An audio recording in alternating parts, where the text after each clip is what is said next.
রাধে রাধে।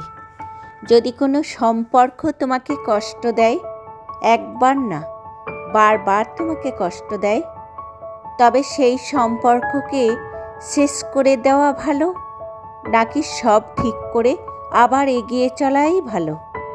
শ্রীকৃষ্ণ বলেছেন, যদি কোনো সম্পর্ক এই তিনটে জিনিসের মধ্যে একটা থাকে, তবে ওই সম্পর্ককে শেষ করে দেওয়াই উচিত। এক, যদি ওই সম্পর্কের কাছে তোমার কোনো সম্মান না থাকে, তবে সেই সম্পর্ক শেষ করে দেওয়াই ভালো। দুই, কোনো সম্পর্ক যদি বারবার তোমার ব্যাপারে মিথ্যা বলে, তবে সেই সম্পর্ক শেষ করে দেওয়াই ভালো।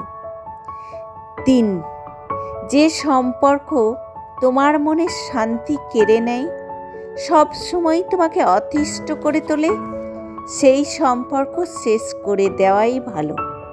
তা না হলে ওই সম্পর্ক একদিন তোমাকে শেষ করেই ছাড়বে। জয় শ্রীকৃষ্ণ। রাধে রাধে।